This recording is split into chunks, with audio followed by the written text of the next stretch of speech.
নমস্কার। এই ভিডিওতে আমরা বাংলা মুদ্রণ শিল্পের সাথে জড়িত কিছু শব্দ এবং প্রুফ রিডিং নিয়ে কিছু আলোচনা করব।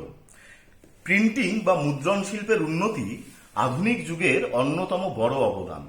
এই প্রিন্টিং বা মুদ্রণ শিল্প আবিষ্কৃত হওয়ার আগে লিপিকরেরা বড় বড় বইগুলো দেখে ওনারা বইগুলো কপি করতেন। এরপর আসে মুদ্রণ শিল্প, ধাতুর তৈরি অক্ষরগুলো দিয়ে মুদ্রণ শিল্পের সূচনা। বিষয়টা কিরকম, যেমন এই একটা 5 টাকার কয়েন, এটা ধাতুর তৈরি, এর মধ্যে কালি মাখিয়ে আমি যদি কোনো কাগজের মধ্যে এটার ছাপ দেই, তাহলে যতবার ছাপ দেব ততবার কিন্তু এর ছাপটা এখানে উঠবে। ঠিক সেরকমই ABCD অ আ ক খ এই বর্ণগুলো ধাতুতে তৈরি করা হলো এবং ধাতুর তৈরি সেই বর্ণগুলো সাজিয়ে প্রয়োজন মতো যেটা আমি লিখবো সেরকম ভাবে সাজিয়ে এটার ছাপ দিয়ে মুদ্রণ শিল্পের প্রাথমিক সূচনা হয়। আমাদের বাংলা ভাষায় যে প্রথম দুটো বই লিসবন শহর থেকে প্রকাশিত হয়েছিল, কৃপার শাস্ত্রের অর্থভেদ এবং ব্রাহ্মণ রোমান ক্যাথলিক সংবাদ, এই দুটো বইয়ের কিন্তু ইংরাজি হরফ বা আমাদের রোমান হরফ এই দুটো বইয়ে ব্যবহৃত হয়েছিল। কিরকম, যেমন আমরা এখন মোবাইলে টাইপ করি যে আমি যাব না, AMI আমি, JABO যাবো, NN এইভাবে যে লিখি, এই দুটো বইয়েও কিন্তু এই রোমান হরফ ব্যবহৃত হয়েছিল। কেননা বাংলা ধাতুতে তৈরি বাংলা হরফ তখনও পর্যন্ত ছিল না। ধাতুর তৈরি বাংলা হরফ প্রথম প্রিন্টিং হয় হ্যালহেডের রচিত a grammar of the Bengal language এই বইটিতে, যেটি 1778 খ্রিস্টাব্দে যেটা প্রকাশিত হয়েছিল। এক্ষেত্রে চার্লস উইলকিনসন্স এবং তার সহকারী পঞ্চানন কর্মকার, এ দুজনের নাম আমাদের স্মরণ করতে হবে, কারণ ভারতবর্ষে উনারাই প্রথম ধাতুতে বাংলা হরফ তৈরি করেন। ধাতুর তৈরি বাংলা হরফ উনারাই প্রথম তৈরি করেন। তো এই যে ধাতুতে অ আ ক খ আকার ইকার এই সবগুলো বর্ণ বা ABCD এগুলো যে তৈরি করা হলো, এগুলো একটা বড় কাঠের ডালার মধ্যে খোপ খোপ খোপ খোপ করা কাঠের ডালার মধ্যে অনেকগুলো ডালা থাকতো, সেই ডালার মধ্যে এগুলো সাজানো হতো। যেমন যেই খোপের মধ্যে অ থাকবে সেখানে শুধু অ হরফগুলো থাকবে ধাতুর, যেখানে আকার থাকবে শুধু আকার থাকবে, যেখানে ক থাকবে সেখানে শুধু ক থাকবে। এবার যিনি কম্পোজ করতেন, যাকে বলা হয় কম্পোজিটর, তিনি মূল পাণ্ডুলিপি দেখে এই বর্ণগুলো, এই ধাতুর তৈরি হরফগুলো উনি একটা একটা করে সাজাতেন। যদি রবীন্দ্রনাথ লিখতে চান, বয়শূন্য রটা নেবেন, যেই খোপের মধ্যে বয়শূন্য আছে সেখান থেকে বয়শূন্য রটা নেবেন, তারপরে ব নেবেন, তারপরে দীর্ঘী নেবেন, এইভাবে উনি টোটাল বইটা এইভাবে একটা একটা একটা করে হরফ নিয়ে নিয়ে উনি কিন্তু সাজাতেন। এবার যে সাজাতেন যে উনি একটা শীট, একটা ধাতব শীটের মধ্যে, ধাতব প্লেট, তার মধ্যে এই বর্ণগুলো সাজানো হতো। এই যে ধাতব প্লেটটা, এই ধাতব প্লেটটাকে বলা হতো গ্যালি। এরপরে আসে আমাদের photo type setting machine, photo PTS যেটাকে বলা হয়। এই ফটো টাইপ সেটিং মেশিনে কিন্তু এই ধাতুর হরফগুলো আর ব্যবহৃত হতো না। সেখানে একটা, এখন যেমন কম্পিউটারের কিবোর্ড সেরকম একটা কিবোর্ড থাকতো, আর একদম ছোট একটা স্ক্রিন থাকতো যেখানে শুধুমাত্র একটা একটা করে লাইন দেখা যেত। এই ফটো টাইপ সেটিং মেশিনে এরপরে পরবর্তী সময়ে টেকনোলজির উন্নতির ফলে এই ফটো টাইপ সেটিং মেশিনের আমাদের মুদ্রণ শিল্প এর আশ্রয়ে কিন্তু মুদ্রণ চলতে থাকে।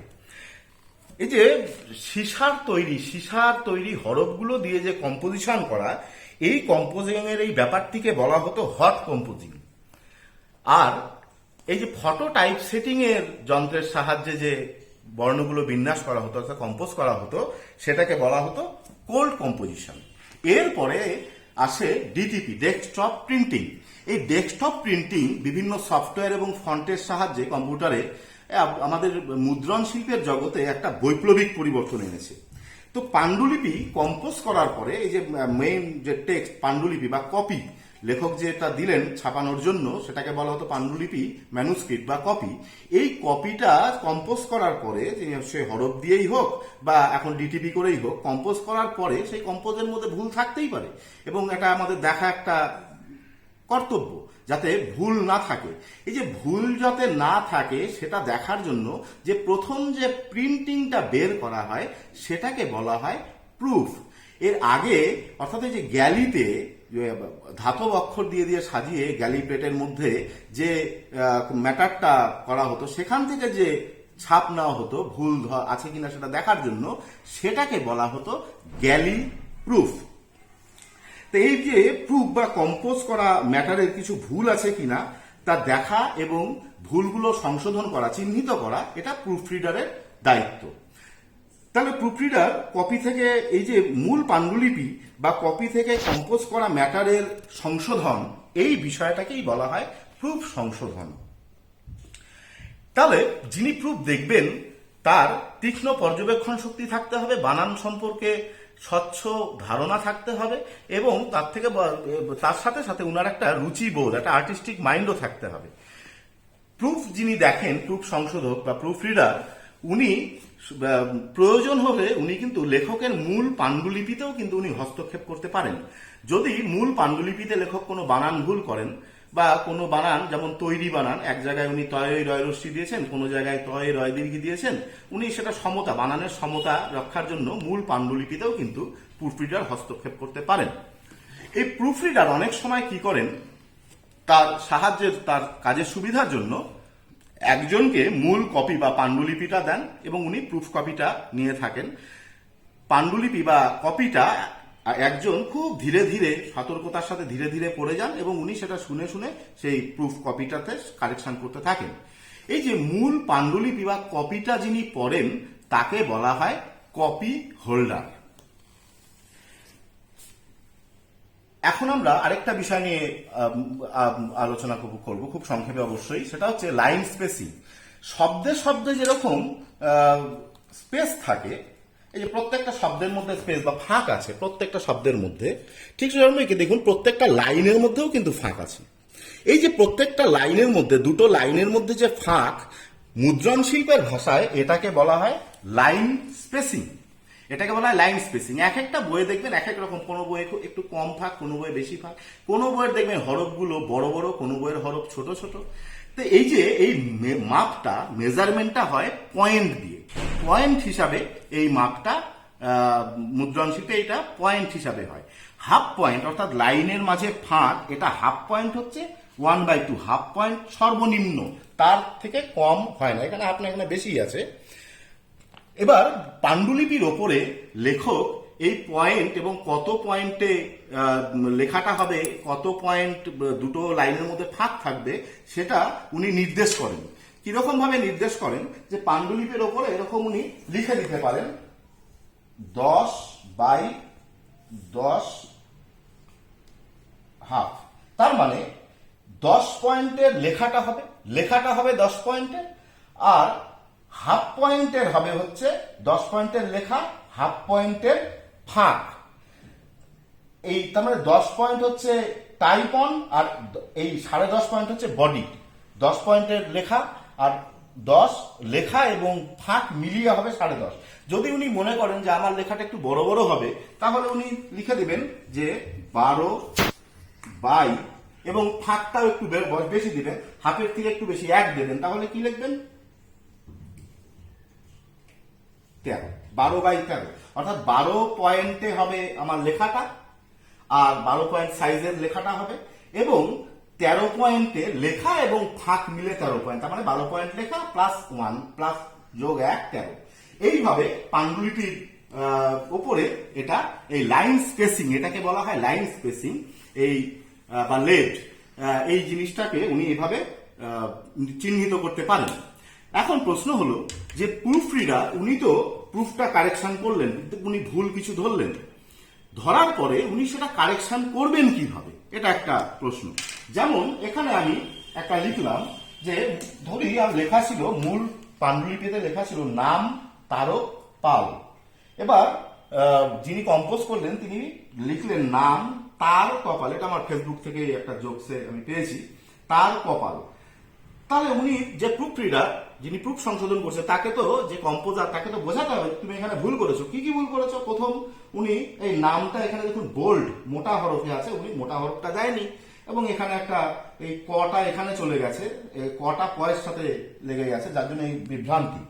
তাহলে উনি কি করবেন? উনি তাহলে লিখতে পারেন যে নামটা বোল্ড হবে, তারক পাল, তার কপাল না তারক পাল হবে, কিন্তু তা না। প্রুফ রিডিং এর ক্ষেত্রে আমরা কিছু সাংকেতিক চিহ্ন বা সাইন আমরা ব্যবহার করি। কিরকম, যে এই যে এটা বোল্ড হবে, এটার সাইন হচ্ছে নিচে একটা এরকম দেওয়া এবং পাশে লিখে দেওয়া F2। F2 মানে এটা বোল্ড হবে। এবং এই যে তার এখানটা আমি যদি এইভাবে জুড়ে দেই, এটা হচ্ছে জুড়ে দেওয়ার চিহ্ন, অর্থাৎ কটা এখানে জোড়া হবে আর এখানে একটা ফাঁক হবে, একটা স্পেস হবে। তাহলে উনি এখানে লিখবেন এই, তার মানে এটা জোড়া হবে এবং এটার ফাঁক থাকার চিহ্ন হচ্ছে এটা, তার মানে এখানে একটা ফাঁক হবে। তাহলেই কিন্তু এটা আবার এই পজিশনে, অর্থাৎ নাম বোল্ড হয়ে যাবে এবং তার কপালটা তারকপাল হয়ে যাবে। এরকম সাংকেতিক চিহ্ন বা সাইন, প্রতীক চিহ্ন প্রুফ রিডিং এর ক্ষেত্রে ব্যবহার করা হয়। 1958 সনে 1958 ইন্ডিয়ান স্ট্যান্ডার্ড ইনস্টিটিউশন এরকম এই সাইনগুলোতে ওনারা অনুমোদন জানান। এবার আমরা এরকম 75টি সাইন বা সাংকেতিক চিহ্ন আছে যেগুলো প্রুফ রিডিং এর ক্ষেত্রে ব্যবহৃত হয়।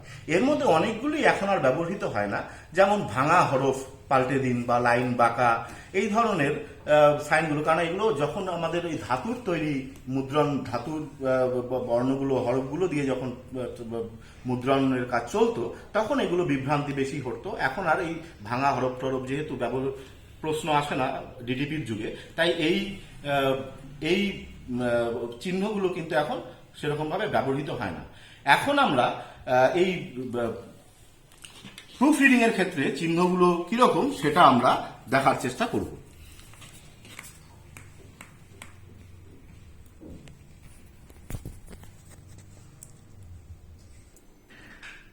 যেমন প্রতি সংশোধন শেষে প্রত্যেকটা কারেকশনের পরে একটা এরকম দাগ দিতে হয়, এরকম একটা দাগ দিতে হয়। কিরকম ব্যাপারটা, যেমন কোনো শব্দ বা অক্ষর বা কোনো অনুচ্ছেদ যদি বাদ দিতে হয়, লেখার মধ্যে ভুল করে একটা এক্সট্রা শব্দ বা কোনো একটা এক্সট্রা অক্ষর বর্ণ বসে গেছে, সেটা বাদ দিতে হলে ডি, সেই জায়গাটা কেটে পাশে ডি লিখতে হয়। যেমন এখানে দেখুন রবীন্দ্রনাথ লিখতে গিয়ে উনি রবীন্দ্রনাথ, একটা ব এক্সট্রা, তাহলে আমি কি করব, এটা ডি, তার মানে এটা ডিলিট হবে। শব্দ বা অক্ষর বা কোনো অনুচ্ছেদে যোগ করতে হলে, এটা তো বাদ দেওয়া। এবার যদি কোনো যোগ করতে হয় কিছু, তাহলে হয় এরকম চিহ্ন দিতে হয়, যেখানে যোগ করতে হবে সেখানে একটা এরকম চিহ্ন দিতে হয়, অথবা বা এরকম একটা চিহ্ন দিতে হয়। যেমন রবীন্দ্রনাথের চোখের বালি, এই যে উনি হবে হচ্ছে রবীন্দ্রনাথ চোখের বালি উপন্যাস লেখেন, কিন্তু দেখুন রবীন্দ্র বয় দীর্ঘে কিন্তু এখানে বসেনি। তাহলে কি করব, এখানে যোগ করতে হবে, যোগ করার চিহ্ন এই, আমি এরকমও দিতে পারি অথবা এরকম দিলাম, দিয়ে আমি কি করব, এখানে লিখব পাশে বি, এই কারেকশন শেষ। রবীন্দ্রনাথ থর, এই রটা ডিলিট হবে, এখানে দিলাম ডি, কারেকশন শেষ। তার মানে এখানে একটা বয় দীর্ঘী বসবে আর এই রটা বাদ যাবে, ডিলিট হবে। চো বালি অর্থাৎ চোখের বালি হবে, এখানেও আপনার যোগ করতে হবে, তখন আমি কি করব, এই চিহ্নটা দিলাম, দিয়ে আমি ক্ষয়কারে খে র, চোখের, তার মানে এখানে এই খের, এই শব্দটা এখানে হবে।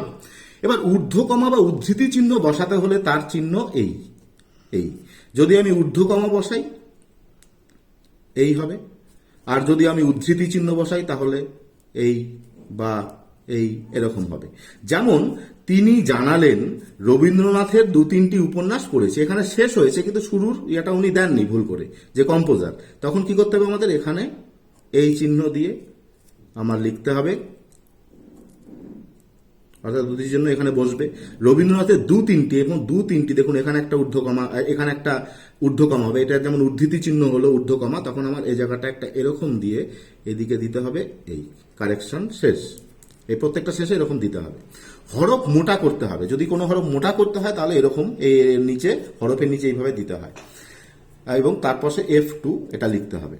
যেমন কলকাতা 12 সেপ্টেম্বর, এটা একটা সংবাদপত্রের একটা নিউজ, রাজ্যের উচ্চশিক্ষামন্ত্রী সংবাদটা এখানে আছে, এটা বোল্ড হয়, এটা তখন বোল্ড কিরকম, আমি নিচে যতখানি বোল্ড হবে আমি ততখানি, এতখানি বোল্ড হবে এতখানি আমি নিচে এরকম দাগ দিয়ে দিলাম, পাশে লিখলাম F2,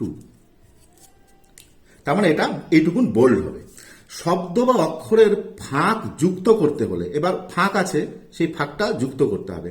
যেমন রবীন্দ্রনাথ ঠাকুর, এবার দেখুন রবীন্দ্রনাথ এর মধ্যে ফাঁক হয়ে গেছে, এটা কিন্তু ফাঁক হবে না একসাথে রবীন্দ্রনাথ। তাহলে কি করতে হবে, এই ফাঁক বোঝার চিহ্ন হচ্ছে, এইটা হচ্ছে ফাঁক বোঝার চিহ্ন, সরি এই এরকম। তাহলে আমি কি করব, এই নিচে তার মানে এই এখানে দিতে হবে এই, তার মানে এইটা ফাঁকটা এই স্পেসটা থাকবে না, যুক্ত হবে রবীন্দ্রনাথ ঠাকুর তার, এটাও যোগ হবে, এরকম দিলাম আমি, আবার একটা দিলাম তার মানে আবার ফাঁক যুক্ত হবে, বলাকা প্রসঙ্গে লিখেছেন, আবার লিখেছেন, এটাও ফাঁকটা যোগ হবে এই। আমার কি করতে হবে, এখানেও একটা এরকম দিয়ে, তার মানে এখানে তিনটা এই যোগ হবে, এই তিনটা। শব্দ বা অক্ষরের মধ্যে ফাঁক দিতে হলে, তো ফাঁক যদি থাকে তাহলে যুক্ত করতে হলে, এবার যদি ফাঁক দিতে হয়, যেমন রবীন্দ্রনাথ ঠাকুরের, এখন দেখুন রবীন্দ্রনাথ এখানে ঠাকুরটা আলাদা হবে, তাহলে আমার কি করতে হবে, রবীন্দ্রনাথ এখানে এইখানে চিহ্নটা দিয়ে এই চিহ্নটা, এই যে এটা হচ্ছে এই চিহ্নটার মানে হচ্ছে এখানে ফাঁক হবে। জন্ম শতবর্ষ, দেখুন এখানে ফাঁক থাকবে না, থাকার কথা না, কিন্তু ফাঁক হয়ে গেছে, তাহলে ফাঁক বোঝার চিহ্ন এটা আমরা আগে দেখেছি। এই করে আমি ফাঁকটা বুঝিয়ে দিলাম। জন্ম শতবর্ষে বুদ্ধদেব বসু, বুদ্ধদেব বসু এখানে একটা ফাঁক হবে, বুদ্ধদেব বসু, এই বুদ্ধদেব এই করলাম, তার মানে ফাঁক হবে। এবার দেখুন বসু, একটা ব এক্সট্রা চলে এসছে, এই বটাকে আমি দাগ দিয়ে এখানে আমি কি লিখবো, ডিলিট, ডিফল্ট ডিলিট, এই বটা উঠে যাবে। একটি প্রবন্ধে লিখে একটি বানান ভুল আছে, তাহলে কি হবে, এখানে একটা রশ্মি হবে, এইখানে কি হবে, এই যে অ্যাডিশনের চিহ্ন, কি করব, একটা রশ্মি দিলাম আমি, রশ্মি, এই তাহলে টয় দীর্ঘিটা ডিলিট হবে, এইটা করে আমি এখানে ডিলিট দিলাম। লিখেছেন, এই যে এখানে যোগ হবে, এই এরকম করে আমি এই চিহ্নটাও দিয়ে দিলাম, তার মানে এটা যোগ হবে। তার মানে অর্থাৎ দেখাচ্ছে প্রুফ সংশোধন কিন্তু, যে প্রুফ ম্যাটার তার দুদিকেই করা যায়, লেখার দুদিকেই করা যায়, এদিকেও হয় এদিকেও করে, দুদিকেই হয়। শব্দ বা হরফ বা অনুচ্ছেদের মধ্যে বেশি ফাঁক থাকলে, যদি খুব ফাঁক থাকে, যেমন বিদেশে রবীন্দ্র নাটকের এটা অনেক, যেমন এরকম লেখা হলো বিদেশে, আবার অনেক ফাঁক দিয়ে রবীন্দ্র নাটকের, এরকম যদি থাকে অনেকটা ফাঁক, তখন কি করতে হবে, এরকম একটা যতখানি ফাঁক থাকে দাগ দিয়ে এখানে লিখতে হবে LESS লেস, তার মানে এই ফাঁকটা কম হবে, এই এতটা ফাঁক হবে না, এটা তোমরা জুড়ে দাও, মানে জোড়া না, স্পেস থাকবে কিন্তু এত ফাঁক হবে না, এখানে লিখতে হবে লেস, এই এটা হচ্ছে তার চিহ্ন। কোনো শব্দ বা লাইন অন্য স্থানে যুক্ত করতে হলে, যেমন উত্তর ভারতের নাগরী লিপি বিভিন্ন অঞ্চলে প্রচলিত, উত্তর ভারতের এটা কি হবে, উত্তর ভারতের বিভিন্ন অঞ্চলে নাগরী লিপি প্রচলিত, তাহলে কি করতে হবে, যেই জায়গাটা আমার অন্য জায়গায় বসবে সেটা আমার এই বিভিন্ন অঞ্চলটা আমি রাউন্ড করলাম, রাউন্ড করে কোথায় বসবে, এখানে বসবে, আমি এটা এখানে নিয়ে আসলাম, পাশে লিখে দিতে হবে TRS, তার মানে এই জায়গাটা এইখানে যাবে, কি হবে তাহলে, উত্তর ভারতের বিভিন্ন অঞ্চলে নাগরী লিপি প্রচলিত। অর্থাৎ শব্দ বা লাইন বা অন্য কোনো স্থানে যদি কোনো শব্দ বা কোনো লাইন যদি অন্য স্থানে ট্রান্সফার করতে হয়। নতুন অনুচ্ছেদ বা প্যারাগ্রাফ করার নির্দেশ চিহ্ন, এই তিনটি নাটকের পশ্চাৎপট আছে মুক্তধারা, এখানে একটা প্যারা হবে, এই প্যারার চিহ্ন এরকম, তাহলে এখানে কি করতে হবে, আমার এখানে একটা এরকম দিয়ে লিখতে হবে NP, নিউ প্যারা, অর্থাৎ এখান থেকে একটা প্যারা হবে, এই জায়গায় যে জায়গায় প্যারা হবে সেই জায়গাটায় এরকম একটা চিহ্ন আমাকে দিতে হবে, তার পাশে লিখতে হবে NP। এবং দেখুন এখানে একটা একার অবাঞ্ছিত আছে, এই হবে, কিন্তু এটা ডিলিট হবে, তাহলে ডিলিটের সাইন আমরা কি আগেই জানি, এটা কেটে একটা ডি লিখতে হবে, অর্থাৎ এটা ডিলিট হবে। এই তিনটি নাটকের, দেখুন এখানে ফাঁক হয়ে গেছে, নাটকের এই এখানে আমি জুড়ে দিলাম, এই জোড়ার চিহ্নটা এই দিয়ে দিলাম। নতুন অনুচ্ছেদ বা প্যারাগ্রাফ হবে না, টানা চলার নির্দেশ, এখানে যেহেতু প্যারা করলাম, এবার প্যারা হবে না কিন্তু দিয়ে দিয়েছে প্যারা, সেটার নির্দেশ কি, যেমন এই বই শুধু সাংবাদিকদের জন্য নয়, বাংলা ভাষায় যারা লেখালেখি করেন তাদের সব, এটা প্যারা হবে না, এটা একসাথে হবে, এইটা এখানে হবে, তখন কি করতে হবে, আমার এরকম যেখান থেকে যেখানে প্যারা হবে, অর্থাৎ এইখানে এই আমার দিয়ে এখানে লিখতে হবে রান অন, অর্থাৎ এটা প্যারা হবে না, এইখান থেকে এইটা এখানে টানা হবে, সেখানে রান অন লিখতে হবে এই চিহ্নটা দিয়ে। এবার মূল কপির কিছু অংশ যদি বাদ পড়ে যায়, লিখতে লিখতে মনে হয়তো একটা লাইন বা দুটো লাইন বা একটা অনুচ্ছেদে উনি লিখলেন না, তখন প্রুফ রিডার কি করবেন, সেখানে ওই সি কপি এই শব্দটা সে পাশে লিখে দেবেন, অর্থাৎ তুমি কপিটা দেখো, ওখানে কয়েকটা লাইন বাদ গেছে। এবার দুটি লাইনের মধ্যে ফাঁক, যেটা আমরা বললাম যে লাইন স্পেসিং বা লেডিং, এই দুটি লাইনের মধ্যে যদি ফাঁক বাড়াতে হয় তাহলে সেখানে লিড ইন এটা লিখতে পারে বা আইডি ইন এটা লিখতে হয়। এবং লাইনটা বেশি আছে, ফাঁক বেশি আছে, ফাঁকটা কমাতে হবে, তখন কি লিখবে?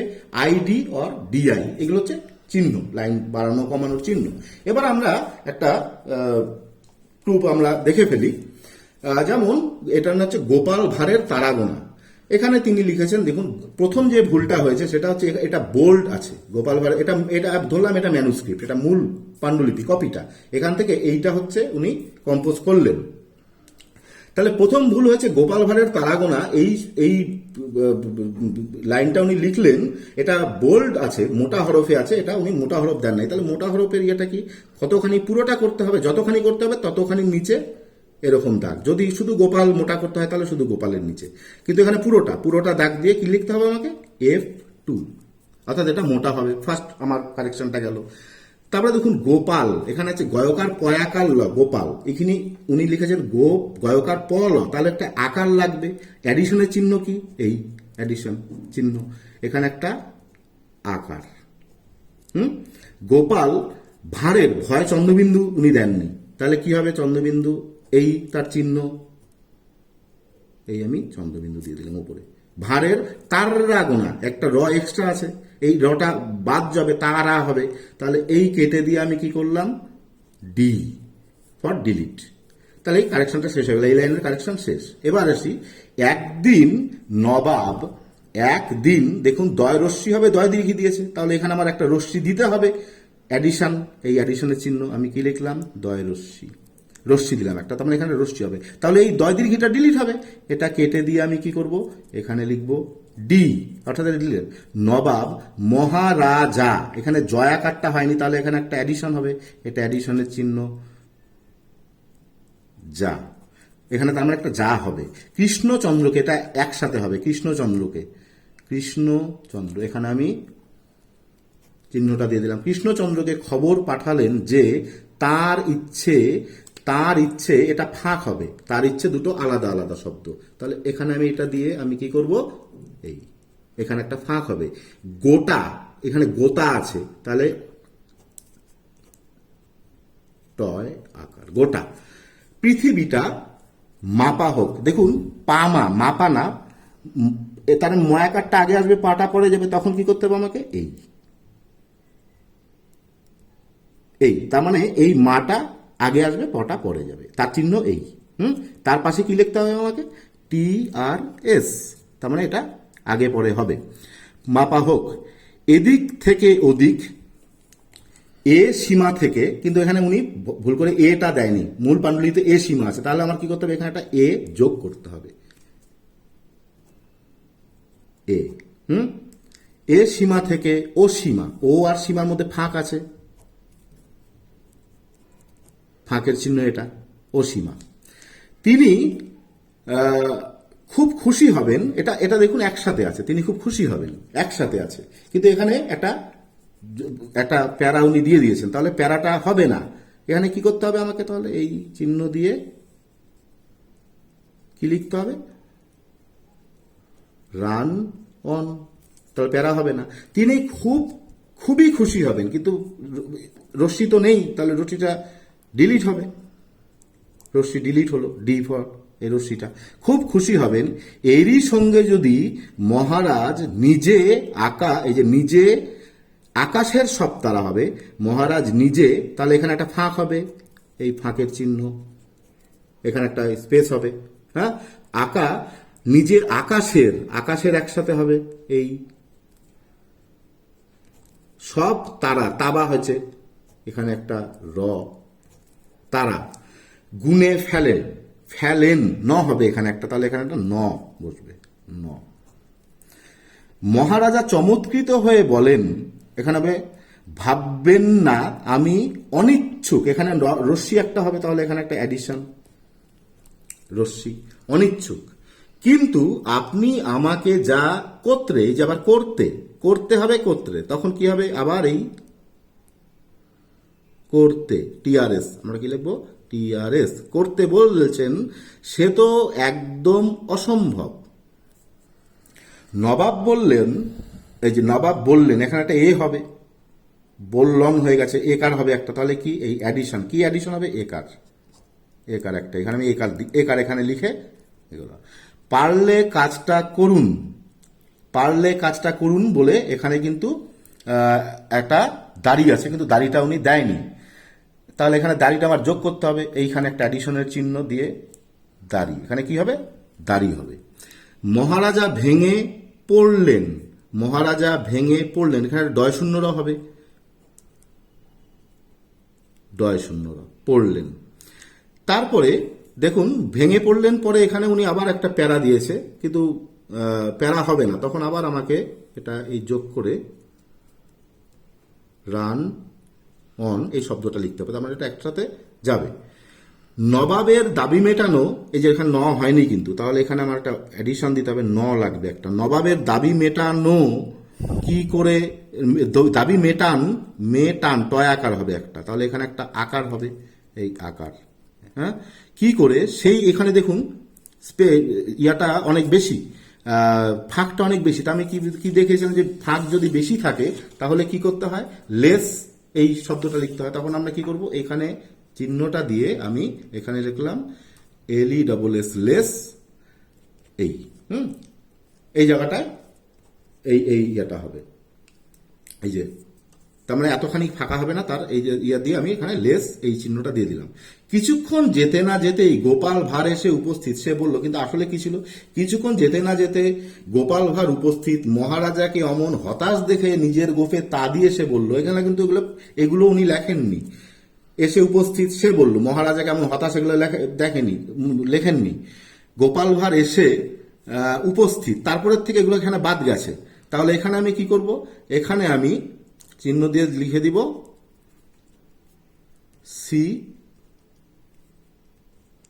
COPY, সি কপি, তার মানে এখানে বাদ গেছে, এখানে বাদ গেছে, এখানে তুমি কপিটা দেখো।